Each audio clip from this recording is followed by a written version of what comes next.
Welcome to another episode of the Soul Minded Business Podcast. This is your host, JD Ross. Our guest today is Mac Brydon. He is a founder of Bear Foods. Listen in on this podcast as he describes his business model, which is based on several things: hard work, an excellent product, employing the special needs community, and how he just weaves that high level of service throughout his entire life and his entire business. Just a wonderful conversation today. I know you'll learn a lot just like I did, so listen in. So Mac, welcome to the podcast. Thank you. So we were introduced through a business connection, and here's what he told me. He says, you got to meet this guy. I don't know if you knew that. You probably saw the email. He said, JD, you got to meet Mac.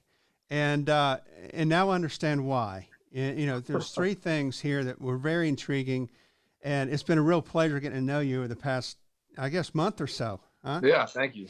And there were three things. One is you started your business 2.5 years ago. So that's I want to hear how that journey went.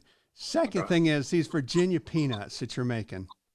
You know, you said, hey, JD, have you ever tried a Virginia peanut? And some of our listeners never have. And I did. And you went, you got to try it. You'll know. And when I tried it, I knew, right? Yeah. And then the other thing was working with a special needs community. And, you know, the Rainbow Express and that. So those three things I'd like to explore a little bit on the podcast today. Yeah. But tell me, first of all, about your experience in starting your own business 2.5 years ago. What's the journey been like? Oh, wow. That's kind of a loaded question. Well, so to give more background about me, I know I told you a little bit about this. So my entire life, for people that don't know, I am athlete, born, bred. I mean, like I grew up playing every sport you can play. Very tall, I'm 6'10". And so I actually got recruited by a lot of schools around the country for basketball. And I was a top 60-something player in North Carolina. And my entire, life at the point was basketball. Went down to Mercer University in Macon, Georgia, and played 2 years. But kind of during my second year, I started to it wasn't what I thought it was going to be. College sports is a whole other conversation. But I knew at some point I was going to stop playing. And, I didn't really want to keep playing. I was kind of done playing basketball. I just didn't feel it wasn't fun anymore for me. And my dad said, hey, Mercer's a private school. Mm-hmm. You got to figure out a way to pay for it. Mercer was, $56,000 a year, and, it wasn't a state school. And I didn't want to leave, though. I feel like, by that time, I'd already kind of established a lot of friendships, I didn't want to leave. I didn't want to transfer to another school. So I had to figure out a way to pay for school. And working, I worked at Chick-fil-A for 5 years. That was not going to cut it money-wise. Yeah. And so basically my family's from Virginia. They're from Richmond.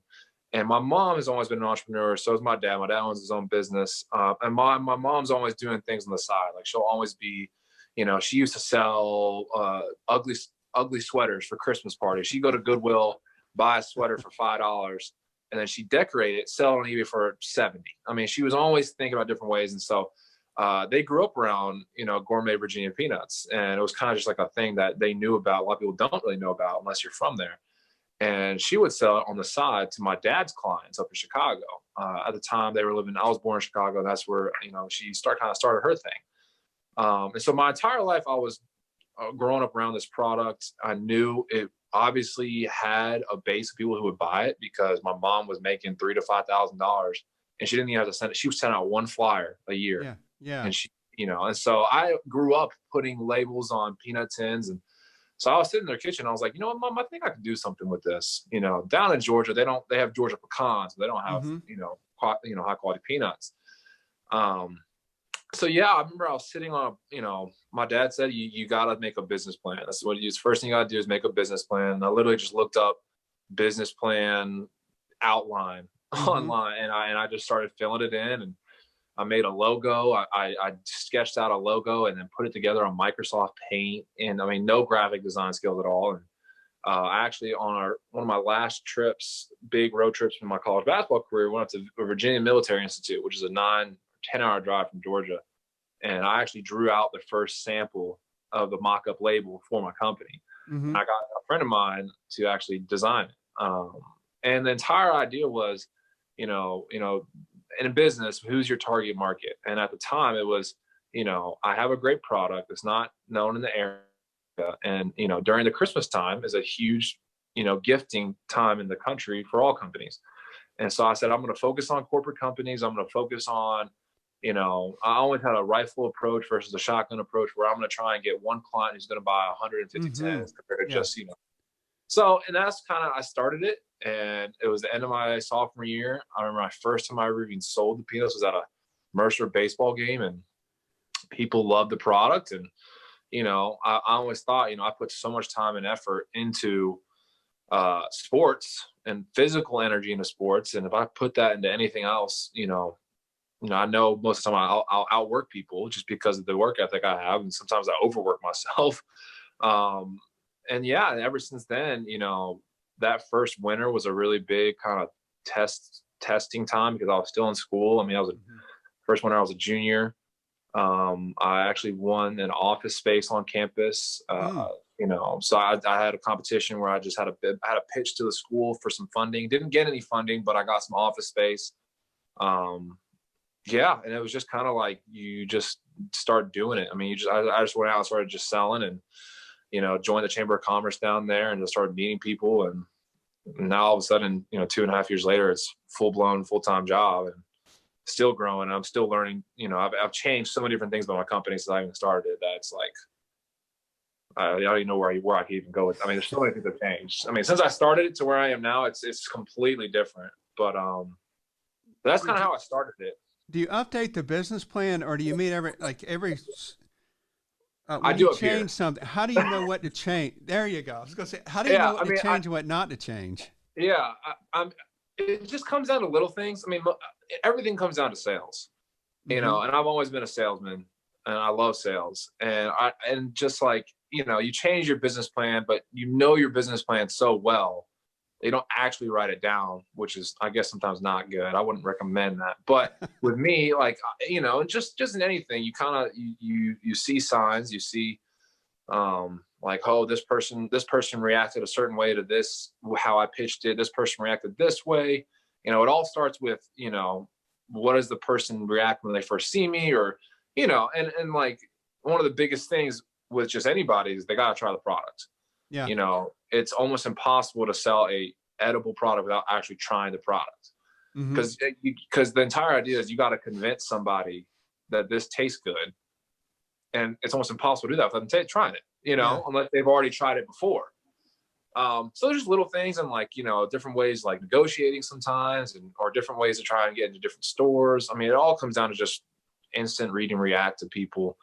And that's what makes it fun. It's like a puzzle. You're only, like, every single person you meet is another person you get to, and also just like, one of my biggest things about just in business in general, and mostly in a business where I work with, companies, is, I'm developing a relationship to help them with their relationships, because my product is what they're going to send to their clients to say thank you. And if I can make that as special as it can with a good price and a great backstory, that reflects them and how, they're perceived. And, I want to make sure that they have a great story that they can tell and say, I met this guy, Mac, who sells, it's the story sells. The story is what make things personal. And, that's one thing that a lot of people, it's hard to, you can't just buy a story, is when you meet someone and have their story, you can say, yeah, I met him at a chamber. I met him through a friend, and, here's his story, and here's this product. And, it's all of that is more than just the product. There's so much added value than just peanuts. I mean, there's so much, I could go on a whole rant about that too, but no, this was great. You had a great way of selling me, by the way. Yeah. It was odd. I came in there and met you. It's first impressions was fantastic. And then, like you said, have you tried the Virginia peanuts? And no, but you didn't push it. You kind of said, man, you just need to try them. Yeah, you do. And you were right. And now I'm trying to say, hey man, can we private label these for me, because they're that good? You had a great way of selling it, not selling, like the relationship side of it. Well, and that's one of my favorite books ever is Dale Carnegie, How to Win Friends and Influence People. If you have not read that, you have to read it. And it's not just a book that will help you in business, but it's just a book that will help you in life. And I've always believed, there's always the sleazy car salesman, stereotype. I hate that stereotype because, people are like, oh, you're in sales. I'm like, yeah, but I mean, I'm a very straight shooter. I'm gonna tell you how I feel. You're gonna know who I am. And I'm very upfront. And I think my product brings value to your company I'm gonna make money off of it, but it's because I'm helping you too. It's a win-win. I mean, it's a win for everybody. When you buy a product from me for your client, you look good because of this company you're supporting. You're sending them something that tastes good. You're supporting a local company. So the person who got it is like, oh, wow, this is a really thoughtful gift. So it makes you that look good. And then it helps me because it's supporting it's like, there's no loss in anybody, and it's just like, it's all about relationships. And I think, you build those over time. And, every year, I've had clients now for 2 years and 3 years in a row. This is gonna be the third Christmas in a row. And it's just great having them on board. And, they get to see my growth too. And, one of my biggest things is like, I call them like, hey, like you guys believed in me and gave me the chance 3 Christmases ago, and you're now doing it again. It's just like, I couldn't, it's just great to see like, hey, they've seen me grow and I've seen them grow too. It's really fun. Yeah. Yeah. What was it like growing up in the family of entrepreneurs? Did you guys ever not talk about business or? Well, I mean, I didn't really realize it until like I stepped back from I knew I was raised in a family of competitive people. We are all very, very, very competitive. I mean, it gets like game night is rough. And of course my dad only takes my mom's side because he doesn't want to sleep on the couch. But I mean, once I sat back and really realized just like, seeing the skills that both my parents have, and they're different but very similar. But it's funny how I see myself. I know I got this from my dad. I know I got this from my mom. But they're both. The independence is one of the biggest things too about entrepreneurship. Is you want to be independent, and that's one thing I realize is I want to be responsible for my own rewards and my own drive, my own company, my own life. And that's one thing that both my parents have that same feeling. They are both very, very, very hard workers. I mean, insanely hard workers. And, it's kind of hard to not have the same attitude when you grow up around it. It's like when you grow up seeing your parents, doing all these things, going the extra mile, being upfront and being personable. And it's just kind of like, it's not really something you think about because it's like, that's how it is. It's just like, that's the lifestyle that it is. Did their business ever overlap? Were they ever working on the same business, or they were all separate? Oh, no. I mean, my dad's been in insurance for almost 20 years now. Okay. He worked for a big company up in Chicago, Aon, and then he started his own.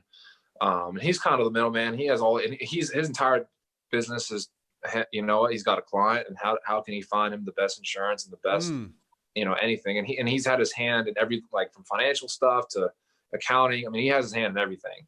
And he's a risk manager. That's his main thing. He's a risk manager. So, he's had his business for 13 years now, and my mom will help him if he needs help. But my mom's always been, growing up, her main job was raising kids, especially with me, who's like the size of 2 kids. And then also having a Down syndrome brother, who's another equivalent of 2 kids, that's plenty of work already. And she always did stuff on the side. Like she worked with small companies. I mean, she's always done the little things, she's made jewelry. She's made Bible markers. She sold peanuts. She still sells peanuts. And she does everything. And that's where it's just like, she invested her time in being in the mom that she had and the mom that she wanted to be. And, so I guess they technically do overlap because my dad's the dad, so yeah. But yeah, they always were, my dad worked from home too. I mean, his office was, and growing up, was in our house. And so that was a way where, again, with him being independent, he was able to be with me for all my big baseball and basketball tournaments. And, that's one thing that I cannot thank him enough and cannot even imagine would have been like not having him there, because, you go to tournaments or just even your own basketball, like high school games, and, you see some kids whose dads aren't even there. And you're like, I'm sitting there, my dad I can hear him yelling at me, and I know exactly what he sounds like. And it was just like, I wanted to play for him and make him proud. And so now I do that with my business. You know, I want to make him proud because he's made his own business. And, you know, I'm always striving, like, I know I'm not going to get to where he is anytime soon, but I'm always like, you know, one day, Dad, I'm going to be up there and you're going to be working for me. So, yeah, but you'll be working for me. Oh, that's great. That's great. That's the goal. I don't think it's ever going to happen. I don't think he wants to work for me. He kind of already does with some accounting stuff, but I don't think he wants to work for me. Yeah. So sounds like I was going to ask you about bartering or swapping, or I keep hearing that kind of, I got a buddy that did this, or my dad does this. My mom's the biggest barterer you'll ever meet in your life. She'll trade you peanuts for anything. She'll trade you peanuts for a car. I mean, like, it's like, she always bartered for everything. Cause she used to, when she was younger, before she had kids, she worked at a radio station up in Richmond, Virginia. And she was the head, like, director of marketing. And so all she did was sell. She always said, I just sold air because she just sold airtime. You know, she didn't actually have a product, but she would sell airtime. She would sell air, you know, she'd be like, I'll give you 30 seconds for 2 tickets to the, you know, comedy club this weekend, or, you know, something like that. And so she was always figuring out ways to, you know, close the deal. And so I definitely got that from her, because I will negotiate. Like, I even right now, I give peanuts to my barber for my haircut. And, like, so, and I'll call him and be like, hey, what flavors you want this week? And I'll be like, let me get a chocolate and a this. And I'll be like, okay, cool. And I'm like, hey, it's fine with me. You know, it works. Hey, I'm going to reference you on another podcast too. I'm going to do one on swapping or bartering. I once had to do, and I think I negotiated, I would babysit somebody's kids and give them a night out if they did a video for me, you know, whatever it takes, you know, but I haven't done a peanut for a haircut. Hey, all it is you got something I need. I got something you need. Let's make it work. Let's figure it out. Find a happy medium and we can make it work. So these peanuts, tell me, if I ask you a question that's going to give away a trade secret, let me know. But what is the difference? Because there is a big difference between those. Yeah, it's not a trade secret. And this is what a lot of people, and this is also just knowing, like, history of your country, and just knowing different areas, and just how it's amazing how our country is, just how, first of all, how big it is, but just how different areas in the country have different just things that make them unique. So, you know, growing up in the South, you know, I've been all over the South, and you hear about, you know, North Carolina's famous for tobacco, and Georgia's known for pecans and peaches. But a lot of reasons is different crops grow in different areas because of soil and, you know, temperature and water, you know, how much rain it gets. And the thing about Virginia, and this even goes all the way back to, like, Civil War era, the reason why the South had an agricultural based economy was because they had the soil to grow. Everywhere above Virginia couldn't grow crops like the South could. That's why the North was known for all their, you know, industrial stuff. And so, and Virginia is right on that line where it's not too cold to where you can't grow crops, and the soil is different, and they get a good amount of rain the closer you get to the ocean. And so where these are grown is the soil is, you know, you hear about Georgia red clay. You know, Georgia's known for the red clay. Where these are grown is where the river, they call it the river. The river goes into Virginia. That's the Virginia accent, by the way. The river house, and the soil is really sandy. Like, you can pick it up and it'll just crumble through your hands, and it's really calcium rich because of what's dumped from the river back into the land. The average temperature is like 71 degrees year round, and it's like 48 inches of rain, which is much, much different than Georgia, and much different than places in Texas. And, you know, and because of that, the peanut grows around twice the size, because it's not restricted, and it just grows a lot bigger because they get more rain, better temperature, and the actual, like, the calcium makes it taste a little different. And then also the cooking process is huge too. You know, in the country, around 90% of peanuts that you buy, or any sort of peanut product you usually buy, 90% of them are used these things called runner peanuts. And runner peanuts are grown from Carolina all the way to Texas. Then there's Valencia and Spanish peanuts, which are grown out in the west coast, or west, like Arizona area. And then there's Virginia peanuts, are its own category.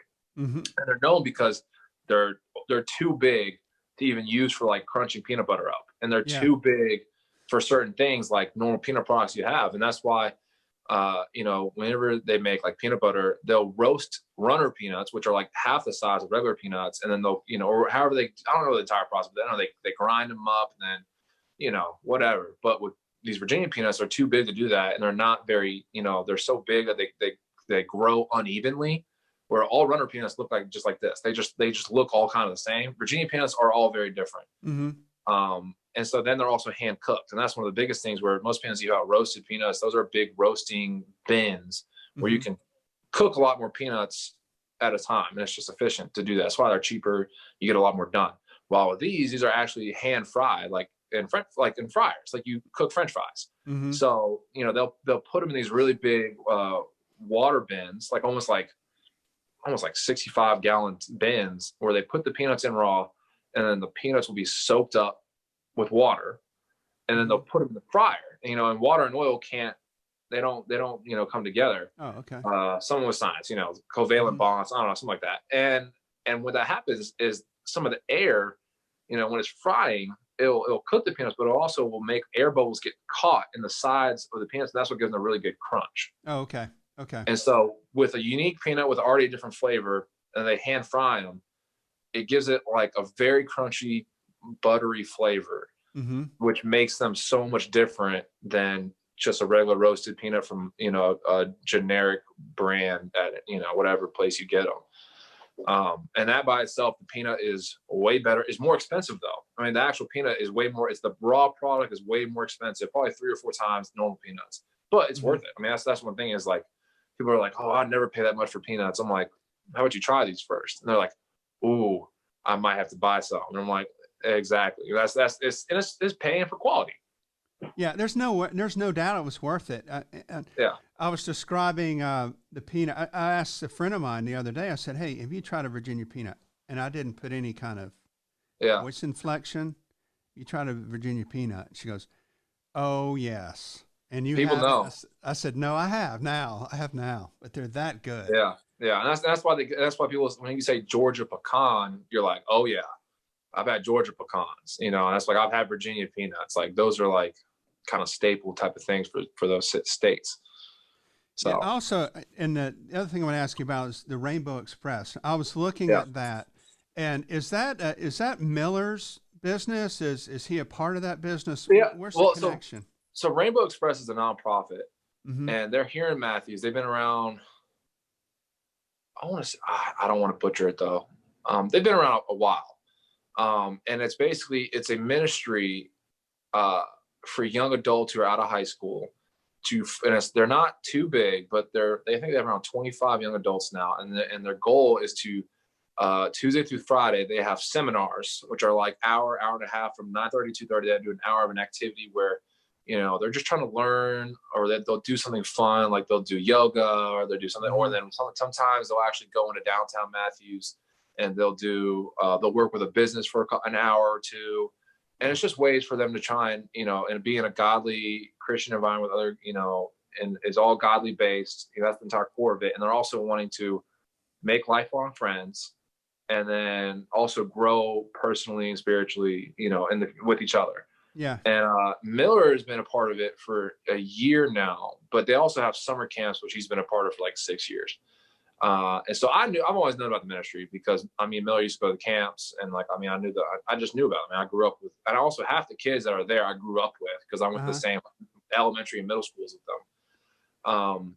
So when I came back, I wanted Bear Food to be a company that could help employ, or at least give training skills and volunteer training, skills to these young adults so they can help them, because they don't have any college transition like most high school kids. Like there are some colleges that offer programs, but they're really, really expensive, and some of these parents can't afford to send a special needs adult away, and they also don't want to send them away for 7 months without supervision, with their supervision.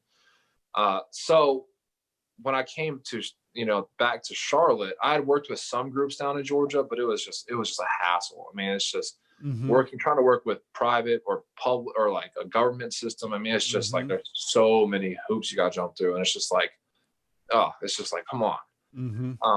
But when I came back, I was like, this is kind of seems like an obvious thing to reach out to, because Miller has been involved with it. He already goes to their things, and Miller wants to work with me already. So Miller works two times a week with me. And so I reached out to the president and I was like, hey, I've already set up a fundraising idea where all you have to do is just market. There's no cost for them at all. And the entire idea is through our website, which, I already take on online sales. We'll make you a separate page, and we will brand, instead of Bear Food peanuts, there'll be Rainbow Express peanuts. And for every time someone buys it, 35% of the sale will go back to y'all. And once a week, and for one of your seminars, I'll bring all these peanuts to your location, and we'll get like 4 to 5 young adults to help them do labeling, and it's like a 1 hour job that they have. And they're thrilled, and I'm glad they are. That was the entire goal, is because, I tell a lot of people, this is my goal for Bear Food is not to actually employ these adults full time.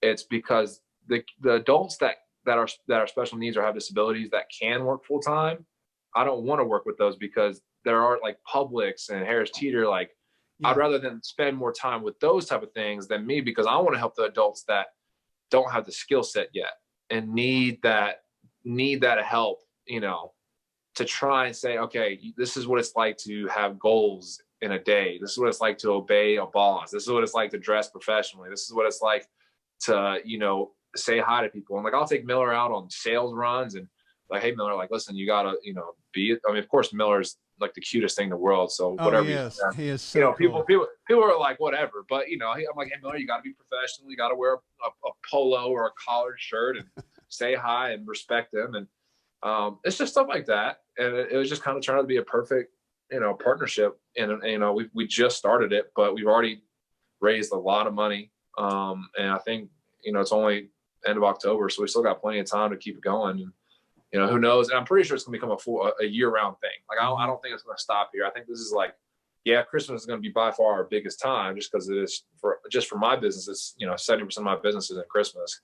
But I think it's going to be a great year-round thing that we can continue and hopefully even continue to grow. And I'm in a small space, but I plan on hopefully getting bigger and getting a bigger space next year. And maybe they can even start coming to my office and doing work here. And who knows? This is we're just getting started. So. Which is great. So let me make sure I understand this. It's a great way you're training them job skills and life skills, and you're giving them the opportunity, maybe an hour a week or to work with you if possible. So as you grow, they could work with you or any other company. And it's like a transition, right? They could either stay with you or they could go work at another place. Yeah. Well, and one thing also, a lot of people need to understand about this, this is never about money for them. Mm-hmm. This is more about having an opportunity to showcase the things that they have learned and showcase, because this is one thing I've told there's people who don't have disabilities is everyone wants to have goals and everyone wants to have an opportunity to work. And people, I feel like we're naturally meant to work. Mm-hmm. And when you can do that and you have an opportunity to do that, there's a pride thing in that, there's happiness and joy in being able to work and do things successfully and then seeing your results and seeing the happiness it brings to someone else. And so when these young adults just got the opportunity to just work, they're like, oh, I love Bear Food. I love putting on peanut label. They're like, and people are like, well, they're not really doing much work. I'm like, that's not the goal. The goal is the fact that they are getting joy and they can do something other than, they don't want to be babysat. They want to have stuff like, hey, you need to do this. You need to do that. And they like that. So Miller sometimes legitimately is like, hey, more work. I'm like, Miller, I don't have anything to do. He gets mad at me and I'm like, no, Miller, it's not like that. I'm not trying to hinder you working. I don't have work to do. And he gets really mad. I'm like, Miller, I'm going to kick you out of his office. I don't have calm down. And so it's fun. It's really interesting to see. And it's really fun. Hey, no offense. I hope you don't mean this. I was looking forward to seeing you yesterday. So that was a great. Then when I figured out it was a day that Miller was going to be working, I was like, Hey, I understand. Miller has that effect. I take the back seat when people come No, over. no, no. I was looking forward to seeing you, and then I walked in. I said, "There's Miller." That was just Yeah.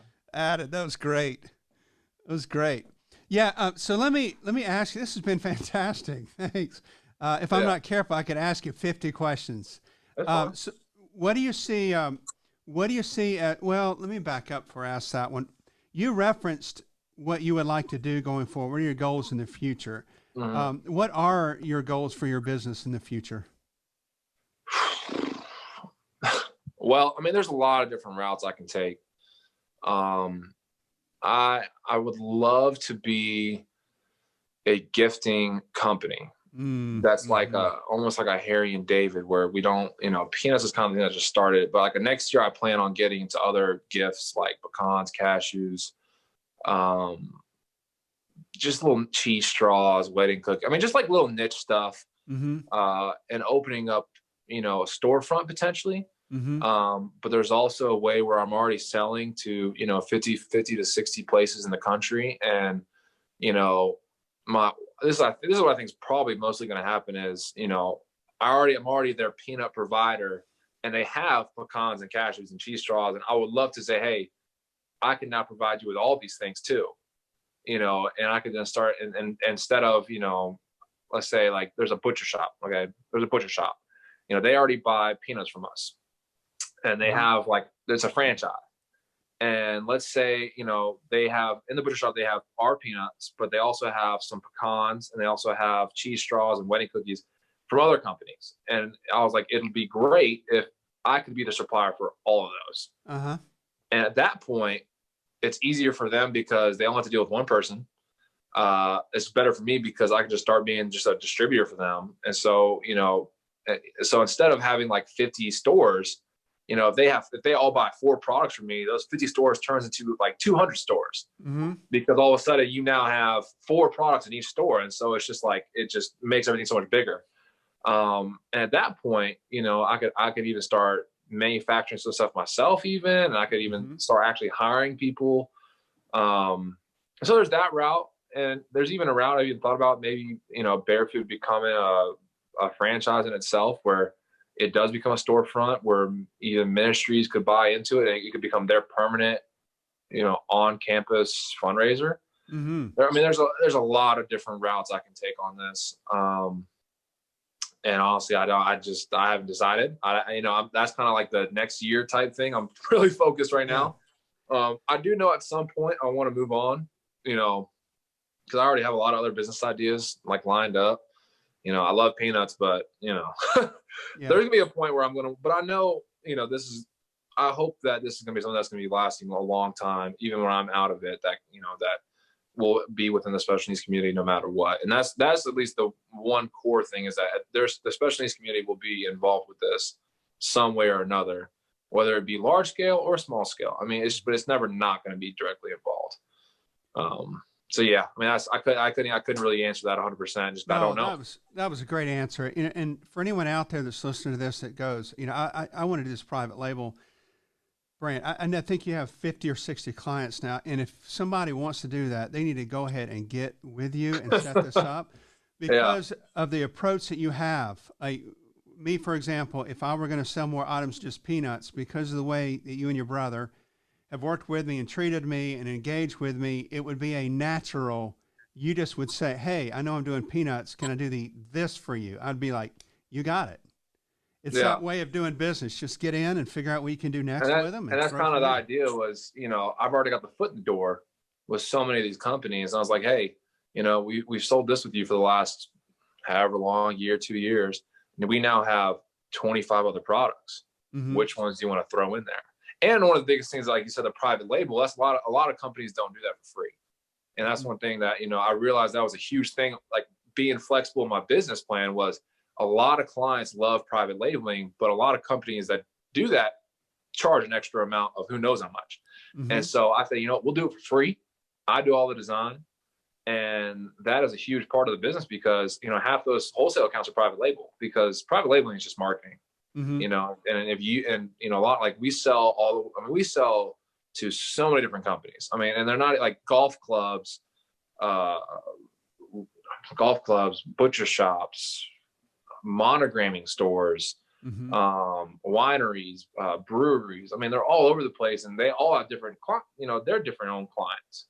And Mm-hmm. so when you private label, you can kind of, if you want to look really, really high end, we can make it look really high end. If you want to look at more natural or more organic looking, you can do that. You can make it more rustic, or just keep the Bear Food and use the Bear Food label. And I love using that label because it helps me out. So that's why I think the next idea is bringing more products will really help us, grow a lot faster, because especially with clients that already sell a lot of our peanuts, because Mm-hmm. they know me, they know the relationships we've had, and they know how great the product is. And how great the peanut product is how great I expect all other products to be. They're going to be the highest of the high, Yeah.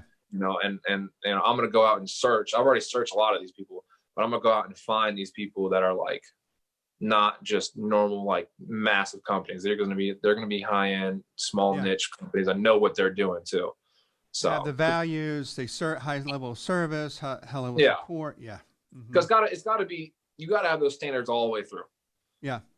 So that's what I plan to bring. All right. So what do you see as the secrets to success? It's a big question, I know, but I mean, it's a big question. I just think it's hard work. I think it's just work ethic. Mm-hmm. I mean, I've never, I've always told people, and I truly believe that if you want to do something, you got to go do it. I mean, I've gone through a lot of stuff in my life. I mean, I've had a lot of health issues in my life. Having to quit your dream of basketball. I mean, having to have a realization that, you're not going to be playing, and you're not going to be playing anymore. And that totally threw off everything. But, playing college sports is probably the hardest I've ever worked in my life, because it's physical work. Like it is like you are throwing up, you are sore, you're literally breaking your body down, over a ball. And it's just like, okay, if I can work that hard for a sport, I mean, now you're going to give me money for working hard, and I just think people really don't sometimes understand what really hard work is. Like we're so blessed as a country, and so many of us are blessed just growing up and just having things, and just I've been on a couple mission trips. I went on a mission trip with our basketball team, and like going to the Dominican Republic, and you're like, these people are happy just to get a soda, and they don't even they don't have beds, they just sleep on the ground. Like it was just like, and that's what makes this country so great, is because, I think everyone can make an excuse for anything. That's just like, you can always have an excuse. It doesn't matter where you are in life. You always can make an excuse up, but it's a mental thing. You know what? Like I've always said, like, you just gotta keep going, like when I started the company, I was like, you know what? I'm going to go out and do things that people won't do. When I literally say, like, I'm going to go visit 300 businesses this year in person and bring them all samples in person and just walk into their business and ask for the CEO. Like, I mean, they're like, what? Like, they're like, you did that? Well, yeah. Well, why not? Yeah. The worst thing that can happen is they're going to say no, and I'll walk out and go to the next one. And it's also working smart though. That's one thing I've also learned is don't waste your time, and don't waste, do your research, but it's just working hard. And that's just something that is very cliche to say, but it's just true. I mean, you hear so many stories. Like one of my biggest things I learned, in entrepreneurship is like, you have to be able to take the risk on, but you also have to realize that you're not going to be going down the normal path of all people around you. I, of course, being in college, I started my business in college, and I'm looking around and, hey, you going to the party tonight? What are you doing this? And, we're going here, we're going here. I'm like, I can't, I got work to do. They're like, what? You got work? I'm like, yeah, I got to do stuff. Like I didn't start, it doesn't just start. Things don't come to you in this country, especially, outside of college. People don't just walk in and say, oh, here's $20,000. That does not happen. And it's just working hard, working smart, and preparation is, one of the biggest things for confidence. Like especially in sales. I'm never ever going to be be able to sell anything if I'm not confident in it, because you can tell when someone is, go back to the used car salesman. So how's the car run? Runs okay. Man, I'm not going to buy that car if he says it runs okay. If he's like, oh, brand new engine, it runs beautifully, you're like, okay, at least he's confident in it. You know, when I say these are the best peanuts in the country, I mean it. And you can tell that. They are. And if you want reaffirmation, taste them. And that's one thing is like, when I say these products are going to be great for your company and they're going to be great for you, you're going to really enjoy them. I mean, and that's, you know, but I'm prepared because I've got to, you know, I've done all the research on the company and who they're aiming towards. And, you know, I know my product back to front. I mean, I can tell you anything about the company. And so, yeah, it's just confidence in yourself and your abilities, knowing your abilities, what you're best at. Like, I know I'm not great at writing stuff down, I guess. And I'm not great at, you know, I don't like all the logistical stuff. Like, I can do it. I don't really like doing accounting and taxes. You know, I want to be out in the field. Yeah. Just slinging peanuts around the world, you know, and trying to get sales. I love marketing, but, you know, it's just, you know, being confident, working your butt off. And that's just the key. And I've actually had to slow down because I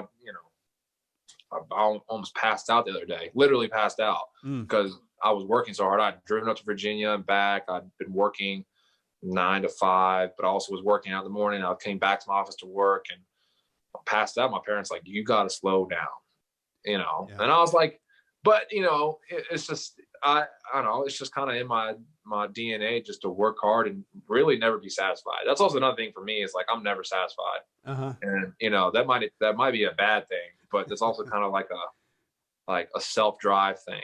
And if you cannot be driven by yourself, I mean, that's just a personal thing. That's just a self-reflection, because you should always be driven to just be better, you know, and just be the best person you can be and always improve. And I don't know, I could go on and on about all these different things that I've learned through just business and myself. And again, like I'm still have plenty of time to learn things, and so much more I have to learn. And that's where it's just like, you know, be confident, not cocky. Yeah. And work your tail off and always strive, you know, for greatness. You know, that's only the Nike slogan, strive for greatness. You know, there's truth in that. You always want to be the best, but you got to do it the right way. Yeah, this is exceptional. I know the business is going well for you, but I cannot wait to see what the future holds for you guys. I appreciate it. It's like I'm listening to you go, oh, yeah. If it was publicly held, I'm putting money in it. It's just really good. So what's the best way to get in touch with you? Email. Email? Okay. Through your website? The website email there's a contact page on there. And it goes directly to me, and my email is just mac@bearfood.biz. It's very simple. I took my phone number off everything because the amount of spam calls I was getting was ridiculous. So I was like, I either need to get a business cell phone or something to separate it. But I will respond to emails, you know, and personally for sure. And, you know, and I always like, if people need to reach out to me for anything, you know, I'm here. I love talking, obviously. So, no, this has been fantastic. And it'll be on the, our website show notes too, will be your contact information, and we'll have all the links in the social media outlets. So for the people listening, it'll be real clear on the podcast when they get in touch with you, how they can get in touch with you. Hey, this has been exceptional, Mac. I appreciate it. No, thank you. I appreciate you inviting me on. This is my second podcast that I've ever been on. First one was a podcast I had my freshman year with a friend of mine about sports, and it was a crash and burn, but it is what it is. You might have many, many more. Seriously, I can't wait to see where your business is going. It's fun. No, this is fun. I'm still very young. I don't think anyone listening to this knows how young I am, and maybe they can just guess. I don't know, but I love talking business. I love talking about what I've learned, but there's also so much more. That was one of the biggest things. The way I learned, this is something to talk about, like going out of your way. So here's another little story for you. So my favorite class I ever took in college was entrepreneurship. And the professor was an adjunct professor named Stuart Vernon. He is the founder and owner, or he's the founder. He's the founder and CEO of American Swimming Pool Company, based out of Macon, Georgia, where Mercer was. And the class was once a week. And the entire class, all it was there's the 3 parts of your grade. The first part was dressing up how you want to, dress up for the job you want one day. Yeah. I actually overdressed. Now all I wear is like polos and khaki shorts. I used to wear a blazer and everything in the class. The second part was every week, this is all he did. So he told us his story on, basically his entire entrepreneurial story. And his story was, I saw that people needed a better cleaning company for their pools. So I did it, and then it grew, and then it made it into a franchise, and now it's one of the biggest ones in the country. He's only like 33. And he would come in and tell his story, and then the next week he would just invite another entrepreneur in. So it was only once a week, but every week another entrepreneur, the founder of Mac Brydon, which is like a Qdoba down in, they're all, Downey Barber came. The owner of this place, of this company it was an ambulance company that was founded in Macon. He came in and talked. Another guy, the founder or the CEO of Zaxby's was there. All these like legitimately people that have done it. Yeah. And that's one thing is, every single one of them had a really unique story, but they also had very separate things that kind of separated their story from the other one. And so what I would do though is I would ask them to go out to dinner or lunch and just say, hey, can I just pick your brain? And one thing I've learned is everyone who's most people, I'll say this, but nice people who are successful would love passing on their information, especially people who are interested. And it's not out of hey, I need a job. It's more just like, hey, like how, you obviously are successful. What would you tell me are the secrets to success? Yeah. And I would just go out to dinner with these people, and they would just kind of invest in me in that hour and a half dinner they had. And some of them I still talk to this day. And, learning from the people who do it are really how you learn how to be successful. And so learning from business owners saying like, what was the things, and a lot of the same, they said the exact same things I said. You have to be ready to, to work your tail off, and you got to be ready to go out on a limb and do the extra things. And that's just something that is just like, it was just always just like a wow, seeing these people personally. It gets to the heart, almost like the heart of get your own MBA, but you're getting right to the point. And what you say, I think people underestimate how willing people are to help them if they ask. Oh yeah. Like you ask them to, I don't know how many of your students actually did what you did, or your classmates. But look at the difference. And you say, hey, go out with me when you spend time with me. And they probably did it. I would be surprised if they weren't very happy to do it. They're thrilled. Because think about it. And that's one thing that's why I love, like, I see some kids that actually, I legit see kids that are reaching out to me that are like 16, 17, 18, and just asking for advice. And I've done interviews with kids still in college, and I'm like, I would love to talk to them. Yeah. And so I know these people who are 40, 50, 60 years old that are like, yeah, of course, because they've already had their prime, they've already gone and made the money, and they're like, they want to invest back into, they're the people, the youth. And that's where it's just like, again, what's the worst thing that they're going to say? No, they're not going to say, how dare you ask me that question? No, they're not going to do that. They're probably going to be like, hey, maybe let's do a phone. I might be busy, but let's try this. And it's just like, don't ever, what's wrong with that? I actually saw an interview. This is really random. But Kevin Hart, Kevin Hart. Yes. Yeah. He was, I forgot where I saw this, but he was at a party and Jeff Bezos was there. And he was like, let me go ask him some questions. And everyone's like, what are you doing? and Kevin, he was like, well, I'm going to go ask Jeff Bezos some questions. Obviously, he knows some stuff that's made him very rich. And they're like, yo, you can't do that. And he's like, why not? They're like, because it's embarrassing. He's like, man, I don't care if I get embarrassed. I'm going to go ask Jeff Bezos how he made $1 bajillion. Yeah. And I'm just like, what's people want to help others. I hope so. Yeah. There's not many, I feel like there's always also like a bad reputation with rich people that they just like are these rich snobs who just don't want to, are just greedy. And I've never really experienced that. Like, there's maybe an occasional one, but people who are usually the richer people in this country are deservedly there because they've worked their tail off. And most of the time they always invest back into the community, and they want to help the youth. They want to help others. And especially, I mean, I deal with a lot of the people who make decisions in companies, because, it's just who you're with. And Yeah. they're all figuring out ways of, if anyone who just says, hey, can I just talk to you? And just kind of just ask a couple questions and get your opinion on something. Uh-huh. I doubt they'll say no. Yeah. I mean, I wouldn't. I'll never say no to that. If anything, I'd love to talk. Oh, good. I'm glad you said yes to me. Dude. Yeah, you're not only talking it, you're walking it. So thank you. Of course. No, of course. Yeah. So thanks so much, Matt. This has been tremendous. We might I might try to talk you into episode 2, episode 3, as you progress down this journey. And I'm for it. I just, these next 2 months are going to be great. I mean, the next 6 weeks are going to be insane, which I'm excited for, but it's just like, woof. Yeah. Well, I'll stay out of your way then, other than buying your peanuts, because that's definitely something I'm doing. Now, if you buy some peanuts and then say, hey, Mac, should you come back on the show? Like, hey. All right, there we go. Here goes the barter, and we'll work out the deal somewhere. It depends how much you buy,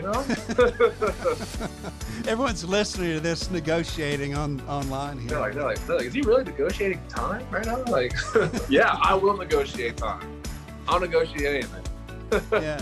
Thank you, Mac. I appreciate it. Thank you so much. No, of course.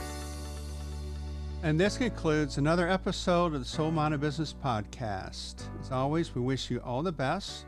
Reach out to me directly at jd@soulmindedbusiness.com or on our website at soulmindedbusiness.com. Peace.